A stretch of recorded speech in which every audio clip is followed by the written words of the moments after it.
السلام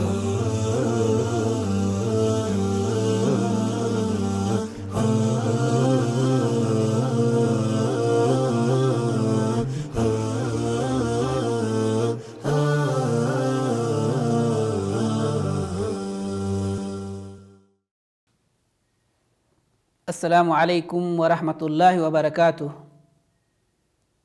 الحمدللہ وحدہ والصلاة والسلام علی من لا نبی بعدہ، اما بعد۔ محترم ناظرین، آج کی گفتگو کا موضوع ہے ماہ محرم میں مروجہ بدعات۔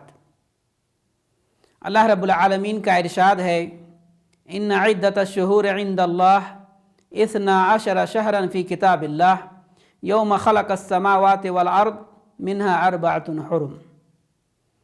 مہینوں کی گنتی اللہ کے نزدیک کتاب اللہ میں 12 کی ہیں، اسی دن سے جب سے آسمان و زمین کو اس نے پیدا کیا ہے، ان میں سے 4 حرمت و ادب کے ہیں۔ پتہ چلا کہ حرمت والے مہینوں میں سے ایک مہینہ محرم کا بھی ہے۔ ماہ محرم میں مسنون عمل بالخصوص روزے ہیں۔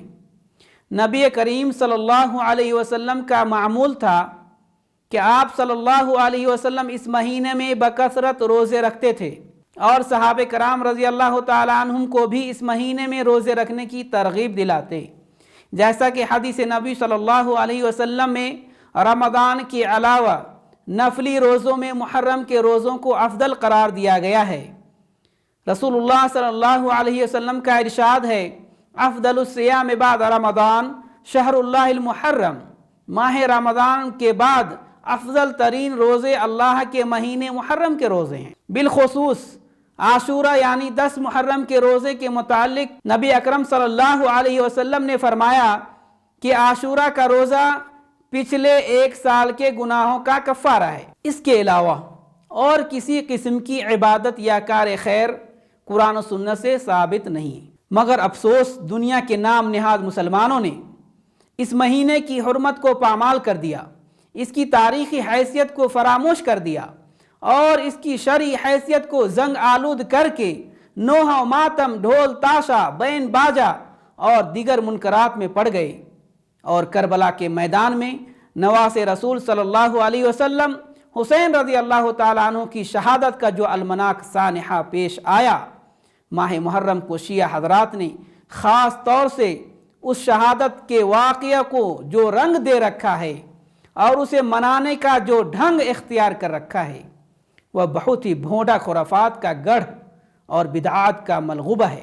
کوئی بھی صاحب دین اور صاحب عقل ان بدعات و خرافات کی تائید نہیں کر سکتا۔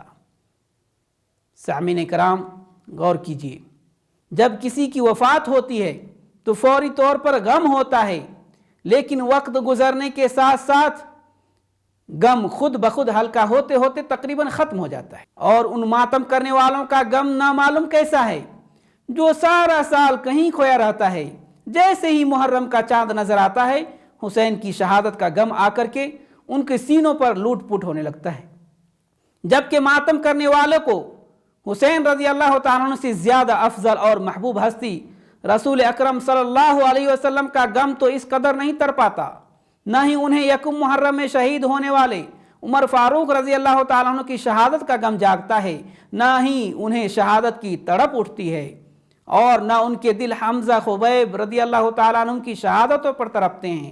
حقیقت یہ ہے کہ انہیں غم ماتم کرنے پر نہیں اکساتا، بلکہ انہیں شیطان ماتم کرنے، رخسار پیٹنے، گریبان چاک کرنے پر اکساتا ہے، جبکہ نبی اکرم صلی اللہ علیہ وسلم کا ارشاد ہے، لیس منا من ضرب الخدود وشق الجیوب، کہ جس نے نوحہ کیا، اپنے رخسار اور منہ پیٹا اور گریبان چاک کیا، وہ ہم میں سے نہیں۔ کیا رسول اللہ صلی اللہ علیہ وسلم کا یہ فرمان حسین کے ماتم کرنے والوں کے لیے نہیں؟ اسی طرح ایک اور خطرناک بدعت جو پوری دنیا میں پھیلا ہوا ہے، وہ بدعت ہے تعزیت کا۔ تعزیت کا مطلب ہے کسی مصیبت زدہ کو صبر کی تلقین کرنا۔ ہر مسلمان کو چاہیے کہ وہ اپنے مصیبت زدہ بہن بھائی کی تسلی کرے تاکہ اس کا غم ہلکا ہو، لیکن دور حاضر میں تعزیہ سے مراد ہے حسین کی مزار کی نقل بنا کر اسے سجانا سنوارنا، اس کی تعظیم کرنا، اس سے دعائیں کرنا، اس پر چڑھاوے چڑھانا، نظر و نیاز دینا، اس پر منتیں ماننا۔ یکم محرم سے 10 محرم تک اس بناوٹی مزار کے سامنے ماتمی لباس پہن کر خود کو زنجیریں مارنا، سینہ کوبی کرنا، یا حسین کا نعرہ لگانا اور مرثیے گانا، شہادت حسین کے غلط مبالغہ آمیز اور بے سروپا واقعات بیان کرنا، صحابہ کو لعن طعن کرنا، فرضی حسین کا گھوڑا نکالنا، اس کے بعد اس فرضی گھوڑے اور فرضی مزار کو دفن کرنا یا گھروں میں برکت کے لیے چھوڑ دینا وغیرہ۔